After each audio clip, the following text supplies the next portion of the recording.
Hi, my name is Jimmy Williams with NFL Draft Diamonds.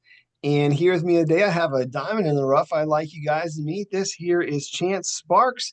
He is a cornerback out of Linfield University. Nice to have you today, sir. I was love to be here. Love to be here. I appreciate it. Yeah, and I feel like a lot of people really need to know you. I mean, a lot of D3 guys just don't get the exposure, don't get the love, and you get a guy who's been very successful, has a lot of great traits as a prospect. So, hey, let's get to learning more about you. So, Chance, go ahead and introduce yourself, and let's get going. Yeah, absolutely. My name's Chance Sparks. I was born and raised here in Oregon. Started playing football in about fourth grade, so I've been playing, going on 13, 14 years now. Football just kind of, I don't know, I've always loved it. It was one of those things that grew into a passion for me really early on. My dad was my first coach, and he imparted a lot of the values that I still hold today for the game. Let's see. I'm in my senior year. I'm a secondary education major and a history double major. So I want to teach high school history when it's all said and done.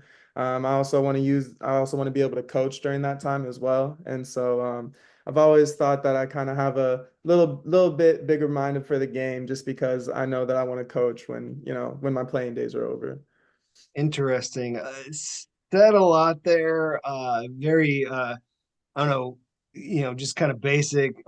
I feel like this conversation can go on and on and on and on because of a lot of things you said there. But I do want to kind of go back and talk through some of these things. So again, Oregon guy ends up playing at a school in Oregon, which is where Linfield is. It's in McMinnville, Yeah, Oregon. Is that McMinnville. so, Yeah. but before then, you were at Western Oregon for a little bit while COVID was trying to figure out what it was doing. But even before then, high school at Century High School there in Hillsborough. And I kind of want to park there for a little bit because pretty decent athlete in your own right back in the day. Also playing some basketball, tad bit of track. Talk to me about you as a high school athlete before we get into your college stuff. Yeah, okay. In high school, I didn't really want to have any time on my hands, to be honest with you. Like I was always moving. I always wanted to be doing something. So, obviously we had the football season in fall, and I started playing basketball seventh grade. It was just kind of something that I always wanted to be interested in, and so picked that up in seventh grade. So I had been playing that, and just kind of made sense to continue on in high school. And I had ran track a little bit when I was younger. We actually spent 4 years as a family in New Mexico, Rio Rancho, New Mexico. I first ran track down there. When we moved back up here, I had stopped. And so once I hit high school again, just kind of made sense to pick it back up again. Something in the spring, get faster. Keep my stamina up. And so. Yeah, I ran track. I was mainly a hurdler. That was kind of my thing. The Interesting. 110s and the 300 hurdles. I did both of those. I actually made it to state in the 110 hurdles my freshman year, and then in both of the events my sophomore year. I just kind of fell out of love for it though, and so after my sophomore year, stopped with that. But I played basketball and football all 4 years. Interesting. Said you fell out of love with track, which I guess it's okay if you happen to love another sport, which obviously is football. So I got to ask, what is it about football you love? What isn't it about football? You know what I mean? Like football, it's the ultimate team sport. You can have, one superstar player on the team, but if the other 10 guys don't work in tandem with that one, then you're not going to get anything done. And I love every like football. We actually Linfield legend, his name's Ad Rutschman, Coach Rutschman. He still comes around, and one of his things is that football is the best classroom. It's the best classroom on campus, and it really is. You're not only training on the field and working on all of your intangibles there, but you're also becoming a better man in the process, and you're becoming a better person in the process.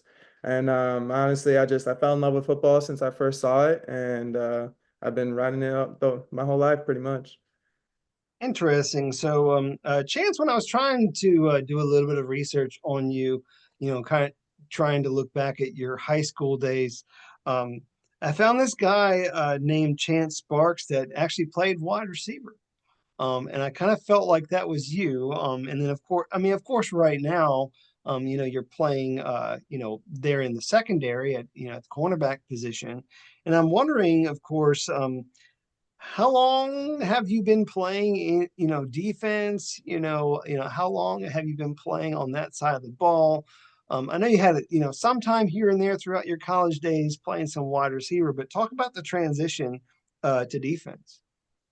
Yeah, so I started, Pee Wee football. Everyone plays both sides, at least out here they do. We don't have as many guys wanting to play football so early, and so we had a lot of guys that would play both ways. And so growing up, I would always play, a position on offense and a position on defense. For my first year, it was running back and linebacker, and then it kind of morphed into like an H back slot receiver kind of guy. Played quarterback a lot too, and so. I just kind of played all around, on the defensive side. I played a lot of linebacker and then kind of transitioned to safety, as I got older. And so played a lot of both, especially my senior year in high school. My junior year, sophomore year, it was pretty much all receiver for me. I liked receiver. It was fun, running routes, catching touchdowns. Who doesn't like to play receiver, right? But yeah, no, getting here to Linfield, it was the same thing. My freshman year, I played receiver, and we had a couple guys about a year older than me, who were all like, they were in the playbook, they were integrated into the systems, and it was working. Don't fix it if it ain't broke, right? And so, come sophomore year, we still had those same receivers coming back, and we had some holes at corners. So coaches came to me, asked me if I would be willing to make the switch, and I said absolutely, anything to help the team. Yeah, and hey, it's done very well for you. And even as a guy who does, mainly play defense, you still get your hands on the ball. And I was looking at the past couple seasons, an amazing 12 interceptions over the past two seasons, which, dude, it's great, that you have that. So obviously you're still catching the ball. You're still a playmaker. And again, you are occasionally playing, wide receiver, depending on the circumstance. I know you did a little bit of that this season. Um, cool. So, bro, let's talk a little bit more about Linfield. Again, you did come out of high school. You were at Western Oregon, but not really because it was the COVID season. So mainly just kind of want to focus on your time there at Linfield University. So what is it about that university that's so special for you? There's a couple of things working in tandem that really make that university special. First and foremost, I would say it's pretty close to my hometown of Hillsboro. It's about a 45, 50-minute drive. So I really, when it came time to make that decision, I really wasn't very far from my sister, my best friend, basically my brother, and my dad specifically, right? And so when it came time to make that decision, the proximity was a factor, definitely, but also at the same time, it was, the storied history of the program. Anytime you look at, 68 consecutive winning seasons, that's not just, good talent going through. Like there's a winning recipe in the program itself. And I thought it would be really cool to be a part of that experience. And kind of again, growing up, in the area, I knew Linfield was a good academic school as well. And so I felt safe being able to choose, Linfield to come to. Um, that's what brought me in, but what kept me here was definitely the people. The people of Linfield kind of really wrap it all up. There's not a whole lot to do out here in Mac. And so unless you're, an outdoorsy kind of guy, which for me personally, I'm not. And so it was the people that made the experience for me for sure. Cool. And hey, like you said, a lot of great success with that program. You had mentioned 68 consecutive years of winning of a winning record. Yeah, yeah, it's That's actually that's it's the amazing. Yeah, it's the NCAA record across all divisions, and it's really cool to be a part of. Honestly, it's kind of funny because there's that always a little bit of anxiety at the beginning of the season. We don't want to be the team to break the streak, But yeah, no, it's a really cool experience to be a part of. Yeah, but during your tenure there at Linfield, you guys were able to maintain that success. Um, I was looking in my notes, bro. You guys only lost 5 games in 4 years, Yeah. which is really nice. So definitely pat yourself on the back for that one. I mean, you guys, were able to keep the streak going. There you go. Um, but let's go ahead and talk about really just that defense, that team. So again, we're looking at a guy who plays cornerback. Um, Talk to me about that defense, maybe the guys around you, and how you're utilized overall. Oh yeah. I definitely I would not have the numbers or anything without the rest of that defense, man. It's Coach Vaughn, tip my hat to him. Like he's probably one of the greatest football minds I've ever encountered throughout my time playing football. Yeah, just like the way the defense is set up, we've got bulls on the defensive line, you know what I mean? Like smart, controlled chaos at linebacker. And then, in the deep, like in the secondary and the DBs, like we clean up, you know what I mean? We make sure nothing gets behind us and we clean up any mistakes that the offense makes. And it was awesome playing in that defense. We're a tight-knit bunch. We get off like 120 plays, in practice during the week, just working on our craft. And with the dedication across the whole group, it's definitely something to be a part of for sure. And so, the defensive line would take care of the trenches, the linebackers would play in between, and the secondary, we just made plays when the opportunities came to us. Cool. And Chance, just kind of want to focus on you as a prospect. I mean, obviously, if people don't know, there are NFL scouts that go to Division 3 games. They're scouting for guys like you that want to see, hey, this guy got the goods to play at the next level. And if we're being honest, yeah, they're coming in. They're really focused on you and at least another one of the guys there at Linfield, which is great. And so let's talk about you as a prospect. What do you feel you have going for you as a prospect? Like best traits? What separates you from other guys at your position? I think the thing that separates me the most is my coachability. Definitely. I kind of mentioned it before. My dad was my coach growing up, and one of his euphemisms, he'd say it all the time. After he finished berating me for something that I did bad, he would say nothing personal, and I'd finish with just business. It's nothing personal about it. It's just the business of being a coach, me being a player, and just getting better at football. And so I would say definitely like my coachability. I mean, personally, I feel like it's second to none, but there's everyone, it's eye beauty in the eye of the beholder. But yeah, no, I learned really quickly too.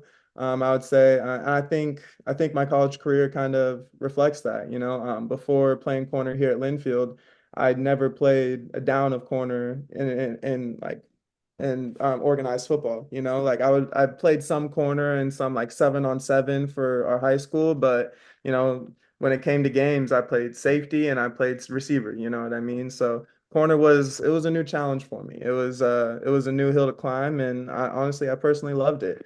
I love, every time I got beat, it was okay. That's another thing that I get to learn. You know what I mean? And I would have to say that's what separates me. Yeah, I mean, and definitely a playmaker, a guy who, really you don't want to throw to because, I mean, he's, really taking over the game. When you're having, games with multiple interceptions on occasion, of course. But then also some solid size, for a guy at your level of play. I mean, and so I do got to ask, Chance, what is your current height and weight? I would put myself right at 6'2", about 190. It fluctuates, I would say, between 185 and 195, but 190 is probably the most consistent. So 6'2", maybe a smidge more, 190. Obviously, that puts you in a good spot to, get some opportunities at the next level. Certainly at corner, maybe even in some other positions in that secondary. But the other thing, of course, is if most guys who get experience at the next level, it's going to be on special teams. And so I do want to park there for just a second and just ask you, what's your overall experience on special teams and just kind of your overall attitude? I think special teams are special. They're a key, huge part of the game. They're the three different. You got offense, defense, special teams, and you'd think it'd be split. 33% all across, but it's really like 80% the offense and the defense are out there, and like 20% it's the special teams. And even so, like the way the outcome it has on the game, the amount it can affect a game is monumental. You have one bad special teams play, and that could be, the butterfly effect, the downfall, snowballs, and you lose the game because of that play. You know what I mean? Momentum's a fickle friend. So, I respect special teams, and I played special teams. In high school, not so much. They wouldn't let me as much, but definitely at Linfield, I played special teams, and that's actually, I remember there was this one game my freshman year. We were playing at St. John's in the second round of the playoffs. And I was on punt team running down. I remember I got this tackle. I went for a punch out, but didn't get it. But, I just got up. I was hyped. I missed tackling somebody. I'd been playing offense for quite a bit of years at that point. And it was just, oh, it got the juices flowing. And, whenever a good play on special teams happens like that, it just, the momentum shifts are insane. And so I respect special teams. And if that's where I play, hell, I'm playing. Yeah, So and maybe that's what gets you in the door at the next level. And I think at least over the past couple seasons, if I'm your coach, I'm probably not putting you on special teams.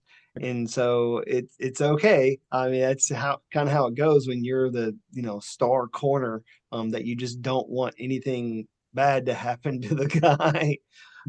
So it certainly works out for you. Um, Again, just kind of wanted to talk about your guys' success over the past several seasons. Um, I was really just looking at your tenure there, although you had alluded to just several decades of success there. This past year, you guys did pretty good. Went 10-2. Several games where your guys are literally blowing out your opponents, and so you're able to really go out there and dominate. Talk about some of the highs and lows of this season, man. I mean, maybe one of your favorite memories or biggest highlights.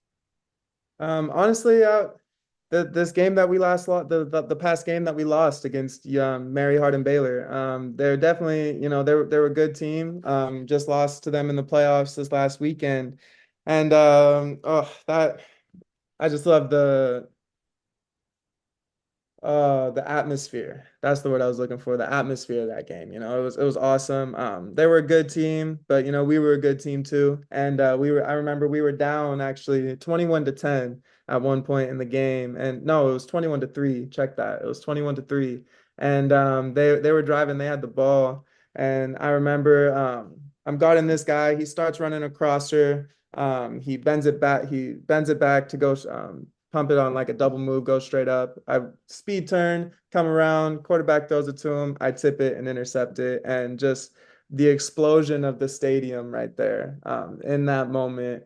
I'll never forget that. That was by far my favorite moment of the season. And ultimately, it was bittersweet because we did end up losing the game. But that pick kind of started a comeback that, we pushed it. We were down 3 points in the fourth. And so that was something that I'm never gonna forget for sure. But I mean, you guys were this close. I mean, all you needed was maybe a couple plays to go your way, and that game could have gone the other way. But let's just be real. As you progress in the playoffs, I mean, it just kind of gets tougher and tougher, and you're up against some great competition. Mary Hardin Baylor's no joke, man. I mean, they're one of the better teams in Division III. So, I mean, hey, you guys were this close, and I feel like even though you came short, you still gave it your all. You still put forth a valiant effort coming back, from a deficit and getting again that close. So I mean, I do think that, again, you put together a solid career. But right now, Chance, we are looking at an NFL prospect. And people really need to understand that, hey, this is what we're getting in this Division III guy.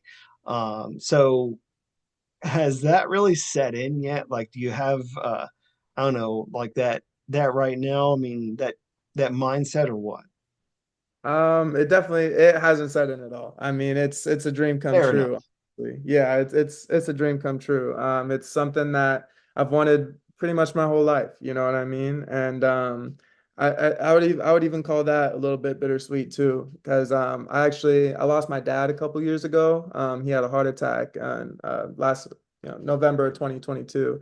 And that was rough.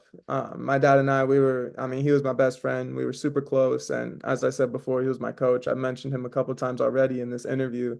And that was kind of, it was my dream, but it was also our dream. You know what I mean? And so to be going through this, just going through this whole process, whether it happens or not, it's bittersweet, knowing that he's up there, he's watching, he's got his eyes on me and his hands on my back, and yeah, no, I'm here. I'm here to put everything I got towards it, anything and everything I can do, I will do. And it's just one of those things where, you know, if it does happen,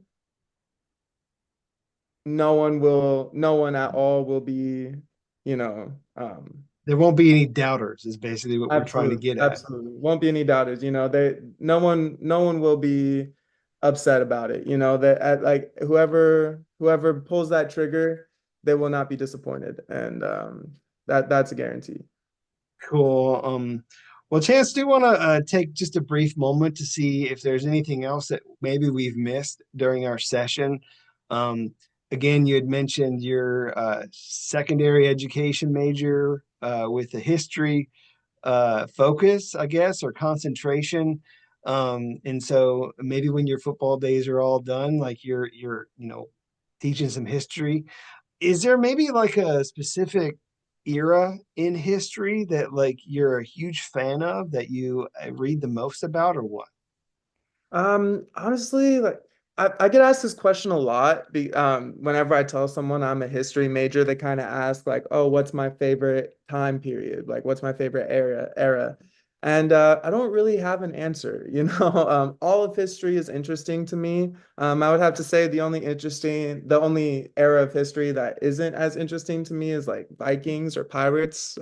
Not really sure why. I just never got into them, to be honest. But no, I think history answers is the answer to all the questions, really.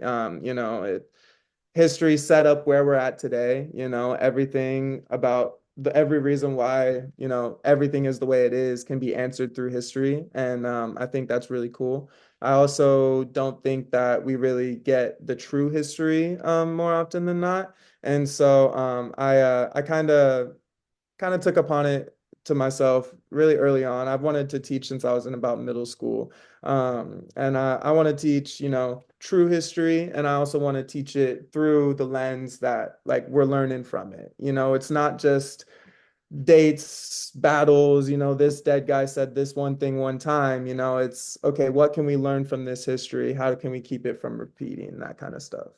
No, okay, definitely some interesting stuff. Uh, I can go on that rabbit trail for a while, but I felt like maybe let's ask some other questions about you. So, any other fun facts or maybe special hidden talents that maybe not everybody knows, like anything else about you, hobbies or anything that you want to get out there for people to know about you?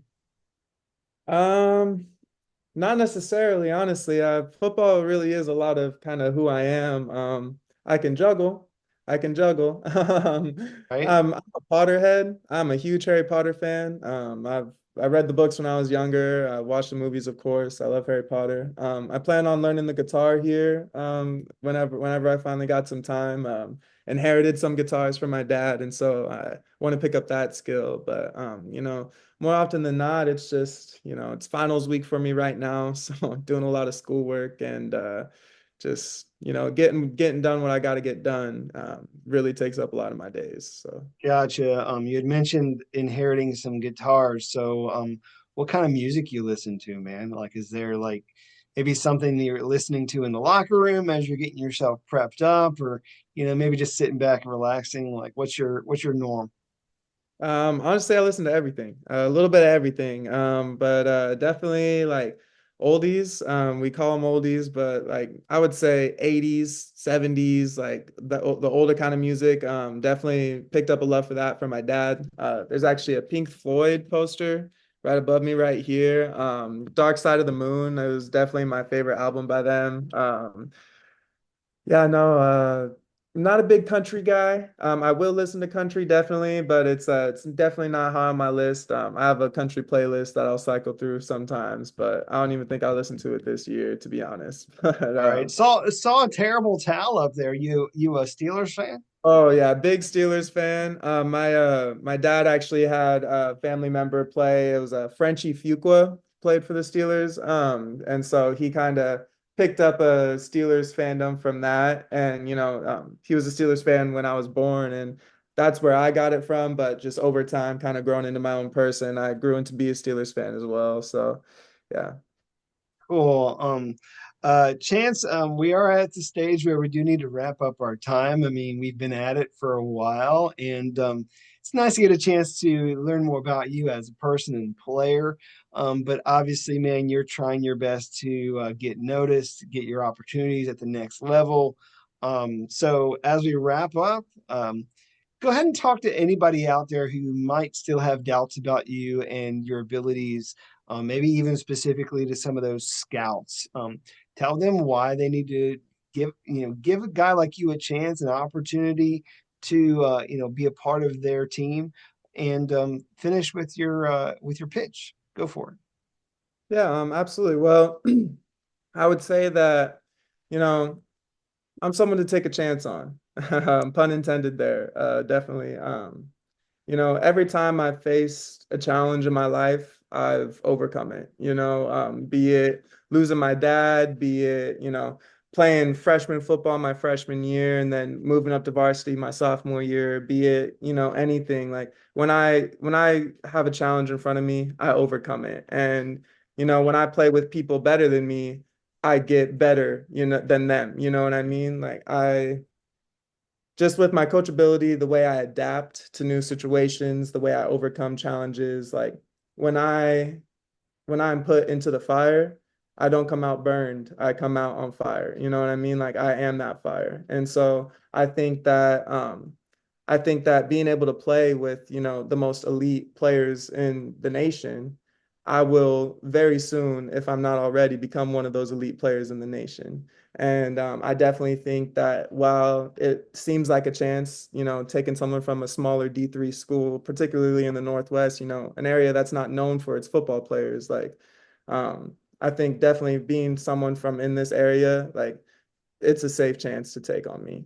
And so definitely like I said earlier, you would not be disappointed. I will get better very, No, very quickly. no, I hear you. And again, we're getting a guy who's been very successful, been able to be very productive, with what he's asked to do.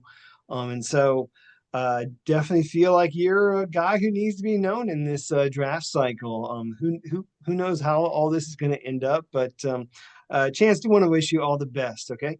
Thank you, absolutely. And I'll also say one more quick thing. This my senior year right here. This was my third year playing corner, and so I still think that I have not at all reached my max potential for corner. Like there's the ceiling's nowhere near, and so I definitely think that I have a lot of room to get better. My potential is up there, and I'm just excited to see what happens. Nice. Well, Chance, thanks again. I got Thank with you. me today Chance Sparks, cornerback at Linfield University, and definitely check this guy out. Thank you very much.